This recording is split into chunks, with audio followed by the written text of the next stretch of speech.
Hello guys, Radhe Radhe. मानवी makeover में आप सबका स्वागत है। तो कल हमने बात की थी थ्रेडिंग चलाने का, जो मैंने आपको बताया था थ्रेड चलाने का तरीका कैसा होता है। चलो आज हम आपको बताते हैं कि भी थ्रेडिंग करते समय कस्टमर के और अपने बीच में डायरेक्शन क्या होनी चाहिए, किस पोजीशन में हमको खड़ा होना चाहिए। कई बार क्या होते हैं जो सीखने वाले होते हैं उनको मोस्टली ये दिक्कत आती है कि भी हमें किस डायरेक्शन में खड़ा होना है, कैसे खड़ा होना है, कहाँ से बाल स्टार्ट करने निकालने के लिए। तो ये सारी चीज़ें मैं आज आपको क्लियर करूँगी। तो आइए देखते हैं हमारे पास। तो मान लीजिए ये अपना क्यूट सा क्लाइंट है। क्लाइंट के सबसे पहले आप देखोगे कि क्लाइंट को आईब्रो करवानी है। आईब्रो करानी है, हम अपने उसको चेयर पे बिठाते हैं। बिठाने के बाद में राइट की साइड से हम आईब्रो करना स्टार्ट करते हैं। तो हमारा खड़े होने का जो पोजीशन है वो फ्रंट साइड में होता है, कस्टमर के सामने से। कस्टमर के सामने से हम स्टार्ट करेंगे आईब्रो को, ठीक है। मैं देन आपको बताती हूँ। तो मान के चलिए ये अपना क्लाइंट है।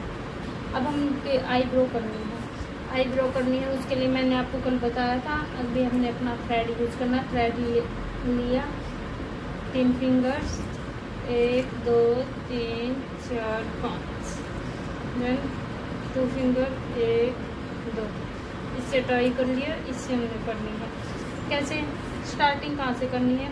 कस्टमर की आईब्रो है, डायरेक्शन चेक करनी है कि डायरेक्शन है कैसी। उसके बाद में हमको देखना है कि हेयर निकालने स्टार्ट कहाँ से करनी है। कईयों को ये होता है कि पता भी नहीं होता कि हमें बाल निकालने स्टार्ट कहाँ से करनी है। कोई मिड से स्टार्ट कर देता है, कोई यहाँ से। हमें अपनी गाइडलाइन उठानी होती है। गाइडलाइन उठानी कहाँ से है, चलो देखते हैं। आईब्रो के क्लाइंट को बोलिए अपना फोरहेड को यहाँ से अच्छे से स्ट्रेच करें। स्ट्रेच करने के बाद में यहाँ से हमने गाइडलाइन लेनी है। गाइडलाइन के अकॉर्डिंग ही फिर हमने सारी आईब्रो करनी है। गाइडलाइन में ट्राई किया, देन यहाँ से यू डायरेक्शन के अकॉर्डिंग यहाँ से बाल निकाल दिए। यहाँ से हमने बाल निकाले हैं। यहाँ से बाल निकालने के बाद में उसके अकॉर्डिंग हमने सारे निकालने हैं। ऊपर से अगर हमने आर्क शेप देनी है, स्टार्टिंग यहीं से करनी है, यहाँ से की, और थ्रेड को यूँ तिरछा लेकर गए। तिरछा समझते हो कैसे लेकर गए? 1 मिनट को मैं आपको बताती हूँ अच्छे से। देखो कैसे करना है। यहाँ से हमने निकाली, इसके बाद में यहाँ से हमने बाल निकालने, यूँ निकाल कर हमको बिल्कुल इस शेप में लेके आने हैं। देखो दिखाती हूँ आपको। जैसे कि यहाँ से हमने बाल निकालने शुरू किए, यूँ करके यूँ, और इस शेप में।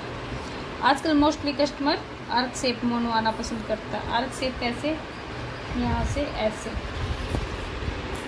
चलो बताती हूँ आगे आपको इतना समझ में आया। आर्क शेप निकालनी है हमें, कहाँ से करनी है, 2 side, right left. Right side आगे की तरफ से, लेफ्ट साइड पीछे की तरफ से, ठीक है। आगे की तरफ से हमने ये की।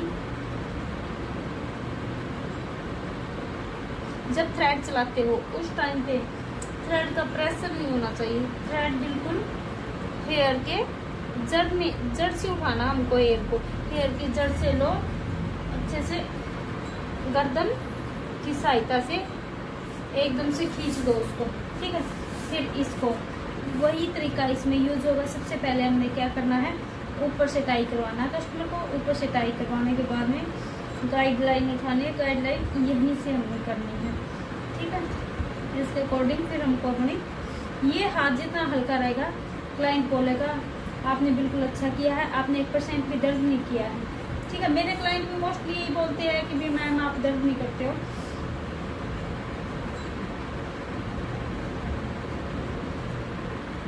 ऐसे, ठीक है। फिर हमारे क्या होता है, कई बार इधर को बाल रह जाते हैं, इधर से रह जाते हैं। तो उसके लिए हमें क्या करना है, जैसे कि यहाँ से कस्टमर को बोलना अच्छे से टाई करो। यहाँ से अच्छे टाई करवाने के बाद में ऐसे क्लाइंट की स्किन का अच्छे से हमें ध्यान रखना है कि स्किन कैसी। कई बार क्या होता है बहुत ज़्यादा सेंसिटिव से गए तो बहुत ज़्यादा कट लग जाते हैं।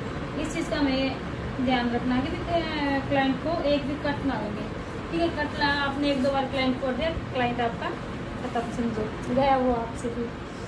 ठीक है, ऐसे हमको करना है। उसके बाद में हमने कस्टमर की आईब्रो कर दी। उसके बाद में हमें क्या करना है, उसके बाद में हमने कोई भी मॉइस्चराइजर लेना है। मॉइस्चराइजर लेने के बाद में हल्का सा मॉइस्चराइजर हमने लिया। मॉइस्चराइजर लेने के बाद में हमने क्लाइंट के आईब्रो पे किया। आईब्रो पे करने के बाद में 2 मिनट उसको रिलैक्स फील करवाना ज़रूरी है, ताकि कस्टमर को ईचिंग वगैरह ज़्यादा ना हो। कई बार क्या होते हैं, देखते हैं मोस्टली पार्लरों में क्लाइंट आता है आईब्रो की और सीधा बाय बाय। ऐसे नहीं करना, कस्टमर को हमें रिलैक्स फील भी करवाना, ताकि नेक्स्ट टाइम भी कस्टमर बोलेंगे कि हाँ आपने लास्ट टाइम। तो आपको समझ में आया आईब्रो करने का सही तरीका? अगर सही अच्छे से समझ में आया हो तो प्लीज़ कमेंट में ज़रूर बताएं, और ना आए तो भी कमेंट करके ज़रूर बताना, ताकि मैं आपकी जो समस्या है उसका सॉल्यूशन अच्छे से कर सकूं। Thank you so much. Radhe Radhe.